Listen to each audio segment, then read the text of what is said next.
My name is Meera, and this is my story. When I first moved to Seattle, I thought I was starting over.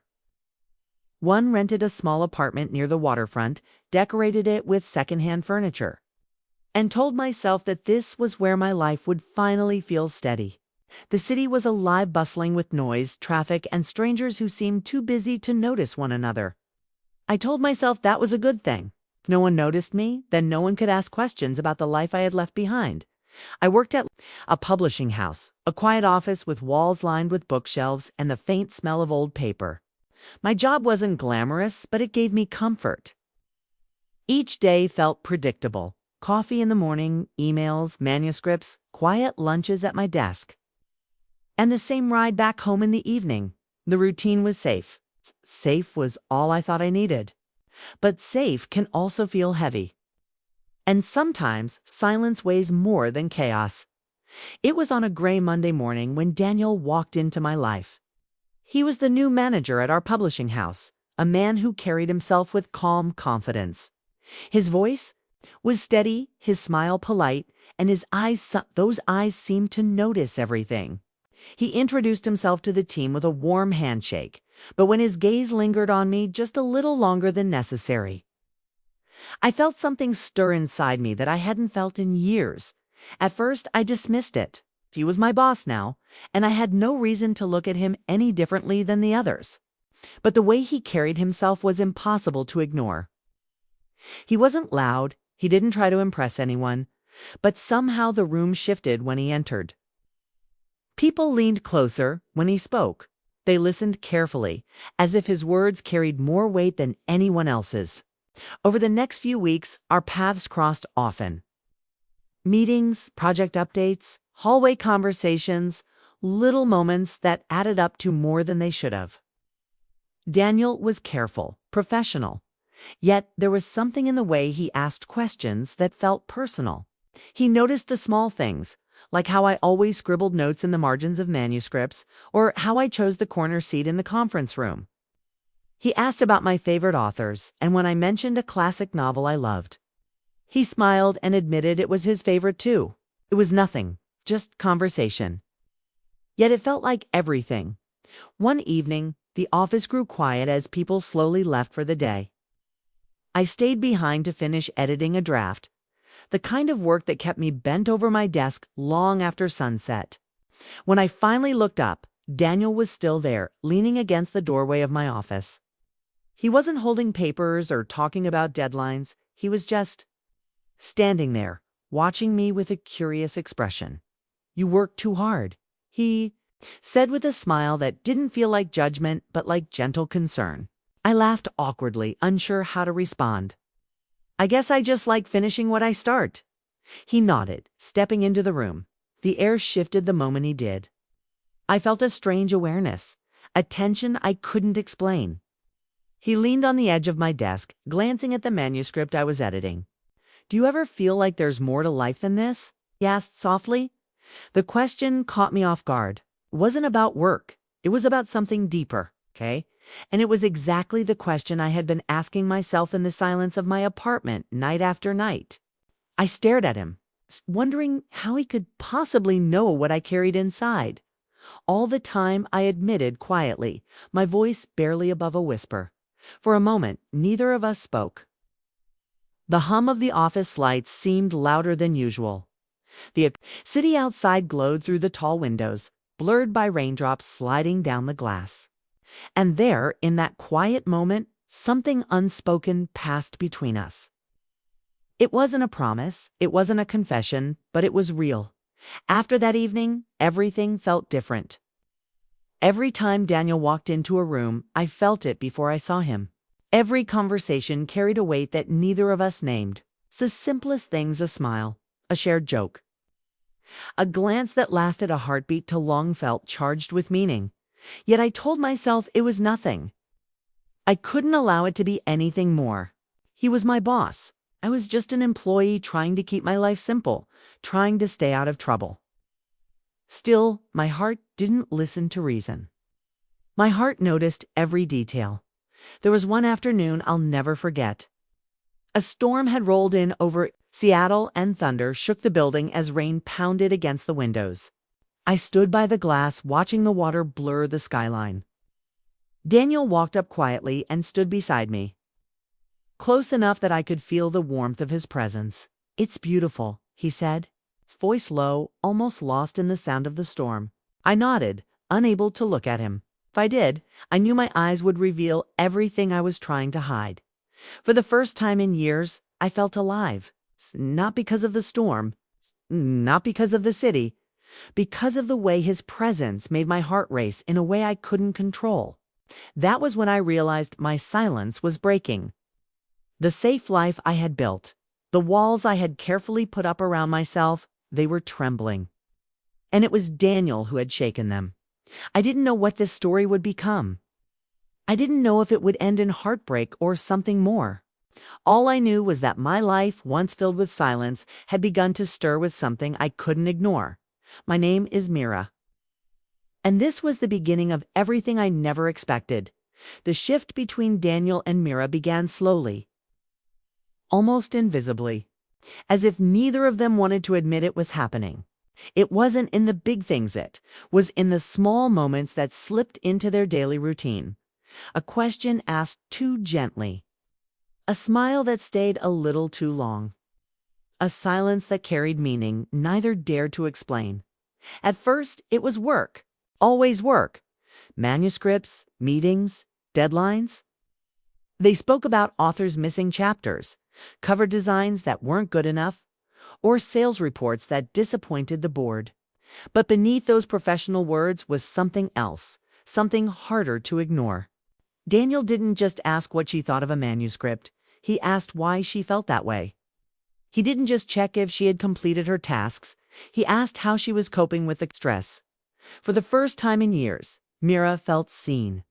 She found herself waiting for their conversations, almost anticipating them. He had a way of asking questions that reached deeper than she expected. One afternoon, as they sat across the table during a meeting, Daniel leaned forward and asked, "What made you love books in the first place?" The question startled her. It wasn't about sales or deadlines. It was about her. She hesitated, unsure how much to share. But then she told him the truth, that books had been her escape. Her way of surviving difficult days, her window into lives she couldn't live herself. Daniel listened intently, nodding slowly, his expression softening. "That makes sense," he said quietly. "You read to feel less alone." Her chest tightened at his words. He had understood her in a way no one had before. The days rolled by and their conversations grew longer. Sometimes they stayed late after work under the glow of desk lamps, talking about everything except the projects in front of them. He told her about the small town he grew up in, how he loved fishing with his father, how he had once dreamed of becoming a writer but chose management instead. She listened closely, storing each detail like a secret she wasn't supposed to keep. One evening, it happened again. The office had emptied, and the rain outside made the city glow gold under the streetlights. Meera was packing her things when Daniel appeared in her doorway, holding a cup of coffee. "You looked like you needed this," he said with a small grin. She laughed softly, taking the cup. "You're right." They sat down together, sipping coffee in silence at first. Then Daniel set his cup aside and leaned back in his chair. "Meera, do you ever feel like you're meant for something more than this?" His voice was low, almost hesitant, as though he was afraid of her answer. The words hit her like a wave. She looked at him, trying to steady her breath. That was the very thought that haunted her most nights. She wanted to tell him everything about the loneliness she carried, the life she had left behind, the way she sometimes felt invisible in a world that never slowed down for her. But all she managed was a quiet all the time, Daniel's. Eyes softened, and for a moment, it felt like the world around them stopped. There was no office, no deadlines, no responsibilities. There was only the truth hanging between them, unspoken but undeniable. After that night, nothing was the same. Their conversations became the center of her days. She found herself waiting, for him to appear by her desk, waiting for his voice to break through the silence of her routine. Sometimes he would ask about her favorite places in the city. Other times he would share a story about a trip he once took. And every time it felt like he was pulling her into a world that was bigger, brighter, and warmer than the one she had built for herself. One afternoon, as they walked out of the building together, Daniel asked, "What do you dream about, Meera? If you could leave all of this behind, what would you do?" She hesitated, then admitted, "I'd open a small bookstore by the water. A place where people could just sit, read, and forget about the world." He smiled, his eyes lighting up in a way she hadn't seen before. "That's beautiful. You'd make it feel like home." Her heart skipped. She wanted to ask him the same, but she was afraid of what he might say, afraid it would reveal too much of what was already unsaid between them. The connection between them grew stronger, and with it, the weight of silence. Neither of them spoke about what was happening, but they both felt it. The little glances across the office, the way his hand brushed against hers when passing a file, the way her laughter came easier when he was near. It wasn't just conversation anymore, it was confession without words. One late evening, the office was empty except for the two of them. The city lights shimmered through the rain-slick windows. They stood side by side, watching the glow of cars moving like rivers of gold below. Daniel spoke softly, almost to himself. "Sometimes I wonder if I'm living the life I was supposed to live, or just the one that was expected of me." Meera turned her head to look at him, her chest tightening at the sadness in his voice. She wanted to ask what he meant, but the words stuck in her throat. Instead, she whispered, "Maybe we all wonder that." He turned to her then, his gaze meeting hers, and the weight of the moment pressed down on them. It was as if they were standing at the edge of something neither of them dared to step into, yet neither could walk away from. Her heart raced, her breath uneven. She told herself it was dangerous, that she should pull back.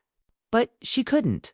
His presence felt like sunlight breaking through clouds, warming a part of her she thought would never wake again.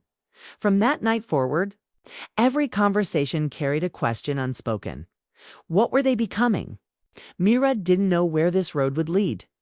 All she knew was that her life, once filled with silence, was now filled with words she both longed for and feared.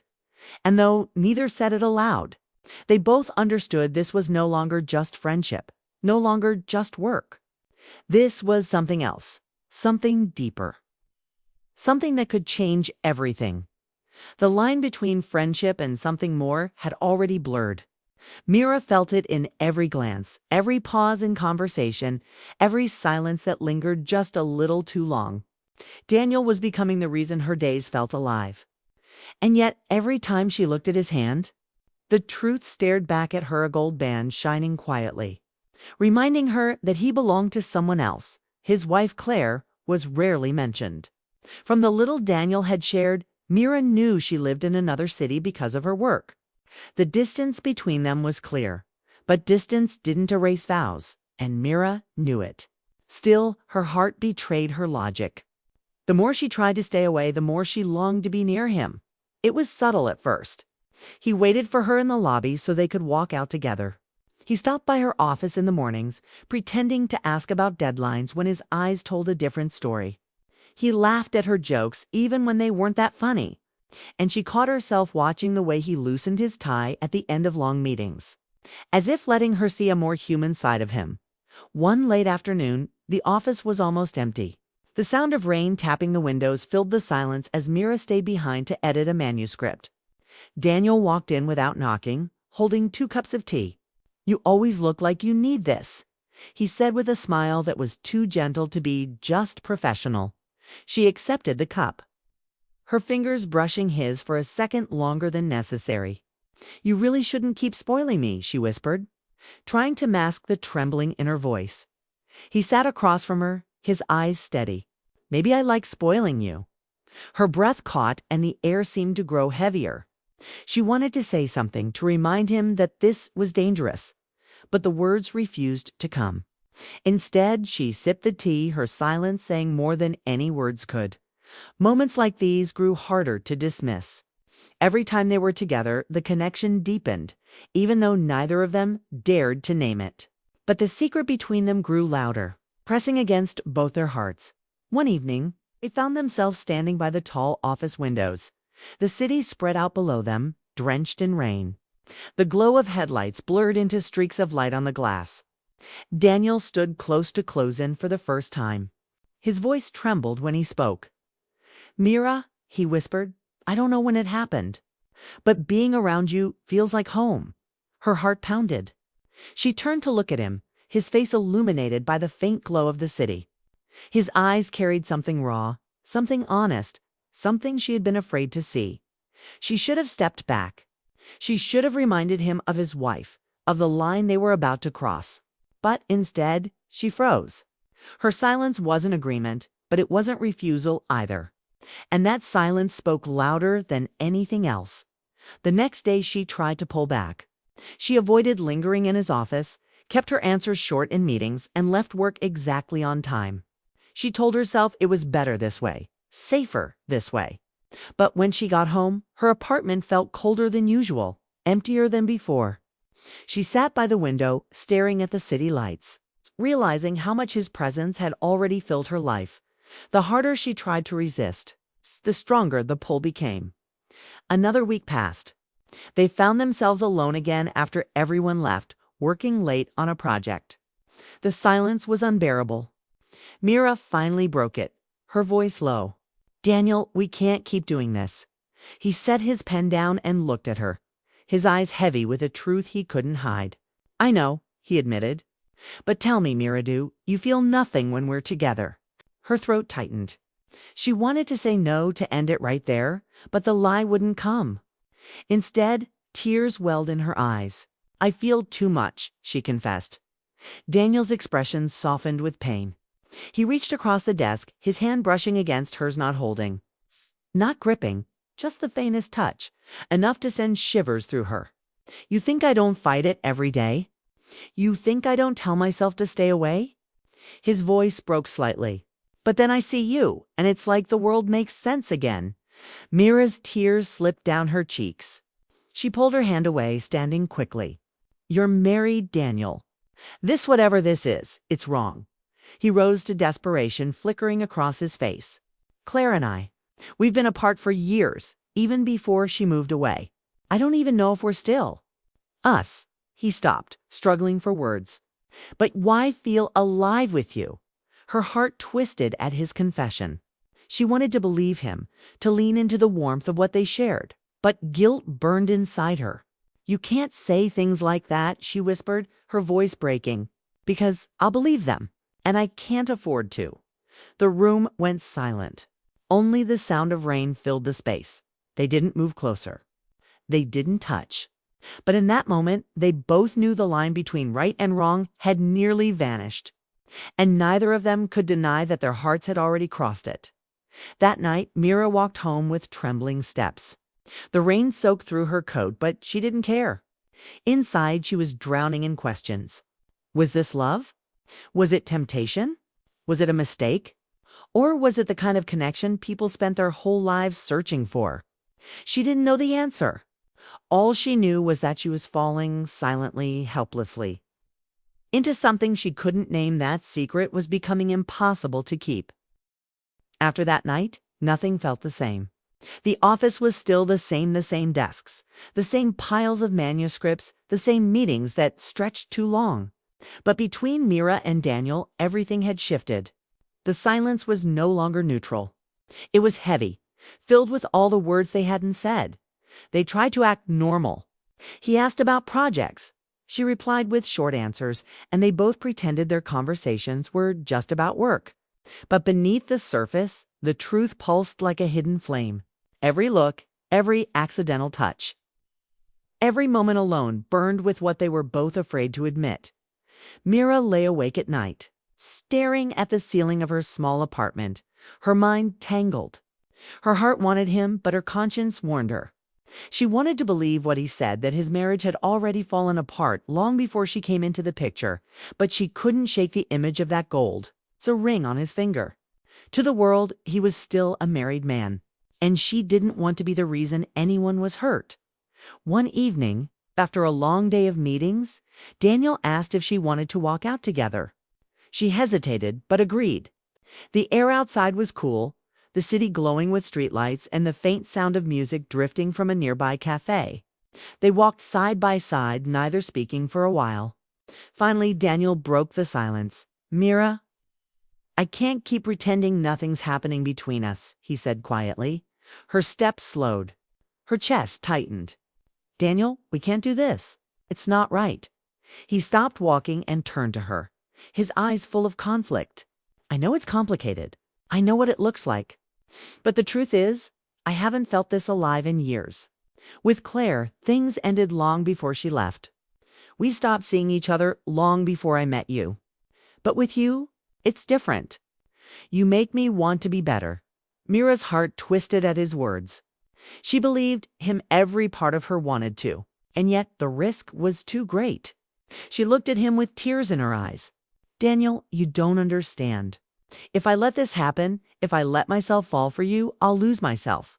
I'll always wonder if I was the reason something ended that should have been saved." For a moment, neither of them spoke. The sounds of the city carried around them, but in that small space, it felt like the world had paused. Daniel reached for her hand, his touch trembling. "Meera, I can't let you go without telling you what I feel for you is real. But if walking away is what you need, I'll let you go, even if it breaks me." Her tears fell silently. She pulled her hand away, her voice shaking. "Then let me go, Daniel, because loving you like this will only destroy me." She turned and walked away before he could answer, her heart breaking with each step. The city lights blurred through her tears, and her chest felt hollow. But she knew she had made her choice. The days that followed were heavy. At work, she avoided being alone with him. Their conversations became short, their laughter disappeared. And the warmth that had once filled the space between them was gone. It was painful, but it was necessary. She told herself it was the only way to protect herself, and maybe even him. Yet even in the distance, the memory of what they shared clung to her. The sound of his voice, the way he looked at her. The feeling of being understood lingered like a shadow she couldn't escape. She knew she had lost something rare, something she might never find again. But she also knew she couldn't live a life built on someone else's broken promises. One late night, as she sat alone by her window, she whispered to herself, "Sometimes love isn't about holding on. Sometimes it's about letting go." It hurt, but it also brought her a strange peace. She hadn't chosen the easier road, but she had chosen the one that let her live with dignity. A week later, Daniel called her into his office. His expression was calm, though his eyes betrayed the storm inside. "Meera," he said softly, "I just wanted you to know I'm leaving the company. I think it's time I figure out my life, make decisions I've been avoiding." Her heart sank, but she nodded. She wanted to say so many things that she would miss him, that he had changed her life, that she wished things had been different. But instead, she only whispered, "I hope you find what you're looking for." He smiled faintly, though his eyes glistened. "I already did. I just wasn't brave enough to keep it." Those words stayed with her long after he left, in the months that followed. Meera rebuilt her days. She poured herself into her work, spent more time with friends, and slowly, the ache in her chest softened. She didn't forget Daniel she knew she never would, but she carried the memory as a chapter of her life, not the whole story. She realized her strength didn't come from holding on to him. It came from choosing herself when everything in her heart wanted to do the opposite. And though her story didn't end with the love she thought she wanted, it ended with a truth she needed to live by. She was enough on her own. Her name was Meera. And this was her story, not of what she lost, but of the courage it took to let go of what was never truly hers.